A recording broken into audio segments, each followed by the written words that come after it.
Today, we're unpacking a really fascinating 2009 study that completely rethinks how we manage cross-cultural teams. If you've ever worked in an international setting, you know for a fact that navigating different cultural norms can be, well, a little tricky. But what if the deeply held assumptions we have about how different cultures operate are actually entirely wrong? Picture this. You're an expat manager suddenly sent to lead a team in a brand new country. You'd probably assume there's a pretty strict divide between Western productivity and Eastern relationship building, right? I mean, it's a super common expectation.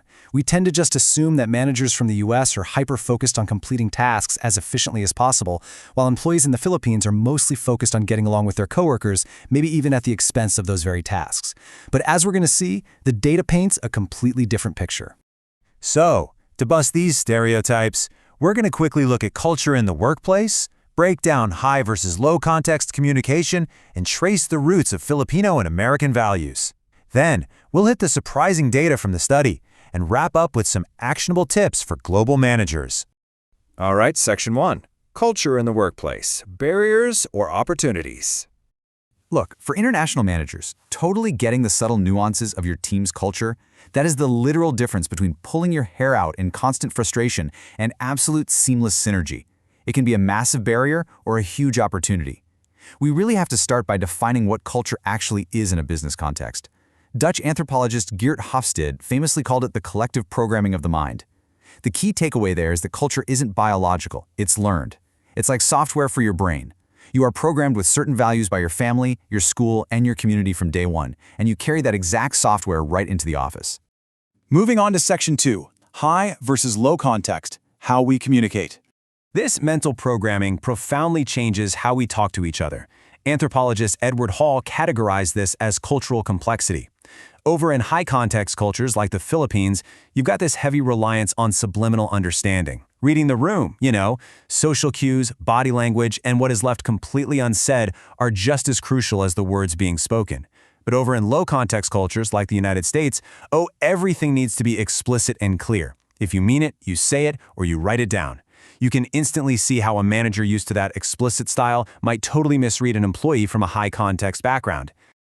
Which brings us to Section 3, Filipino and American values, the roots of our habits. So, where do these wildly different workplace habits even come from?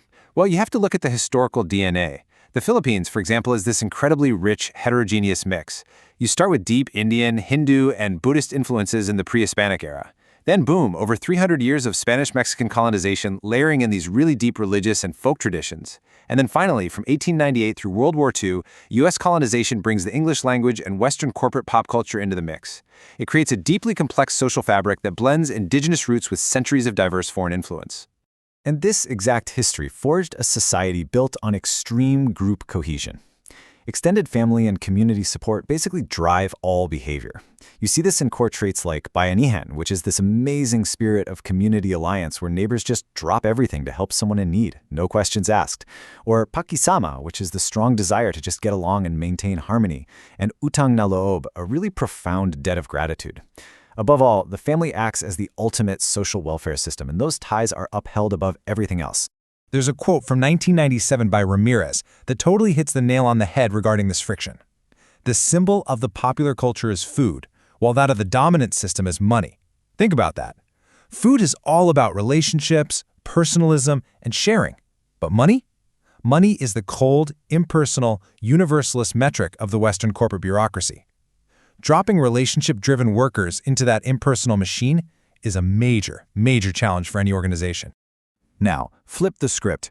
American culture heavily rewards individualism. From day one, Americans are taught to be highly competitive, to stand out from the crowd, and to boldly express their own opinions. Actually, in a U.S. office, being a bit rebellious or bucking the majority trend to innovate is usually rewarded. This means employees often default to working alone, rather than as a cohesive unit, which is, of course, the exact opposite of the Filipino model, where the group is everything. All right, Section 4, the surprising data, expectation versus reality. So, the golden question, what actually happens when you put these two distinct cultures in a room and test them on their leadership orientations, specifically looking at how they balance tasks and relationships? Let's state the myth clearly first. The stereotype says Filipinos will bend over backwards for workplace harmony even if the task fails. And the assumption is that Americans will just bulldoze right over personal relationships to hit a deadline. Well, let's look at the actual data from this study. They surveyed almost 200 Filipino and 87 American respondents. Check out these average task orientation scores. The Philippines came in at 39.12 and the US at 41.18. Do you know what that means based on the scoring? Both of these groups landed squarely in the moderately high to high range for task orientation. Sure, the Americans were a tiny bit higher statistically, but Filipinos prove they are absolutely heavily focused on getting the job done. But wait, because this next part is a real game changer. Let's look at the relationship orientation scores. The Philippines scored 42.45, and the United States scored 43.39, both securely in the high range. That's right, the Americans scored just as high, if not slightly higher, on building relationships. The researchers found literally no significant statistical difference here. That blows the old stereotype completely out of the water. This reveals such a powerful truth about modern business. The study concludes that both groups are highly focused on relationships while they are completing their tasks. It doesn't matter if you're from a high-context, collective culture like the Philippines, or a low-context, individualistic culture like the US. At the end of the day, human beings know that maintaining good relationships with your coworkers, your vendors, and your clients is simply essential to getting your job done effectively. Section 5. Tips for global managers. Bridging the divide. So knowing that the drive for both tasks and relationships is universally high, but the cultural expressions of those drives are so wildly different, how do we actually manage these teams? The authors laid out some highly actionable tips for expats working with Filipino teams. Yes, you can absolutely demand excellence and task completion, provided you do it through a lens of respect. Be consultative, not confrontational. Coordinate with them personally, don't just blindly impose rules. Rely on consensus instead of pushing extreme individualism. Act as a facilitator rather than a rigid bureaucrat. And above all, show personal concern. The workplace is basically an extension of the family structure, so acting overly impersonal is simply a recipe for failure. If you take away just one thing from this explainer, make it this. Stop equating an employee's desire for workplace harmony with a lack of professional drive. As the data definitively proved, you can score extremely high in relationship building while simultaneously scoring high in task orientation. They just aren't mutually exclusive. As we wrap this up, I really want you to think about your own office dynamics.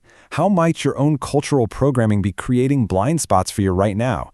Are you misreading a colleague's drive simply because their cultural software is running a different operating system than yours? By recognizing our own learned habits, we can finally move past these frustrating stereotypes and build truly unstoppable global teams.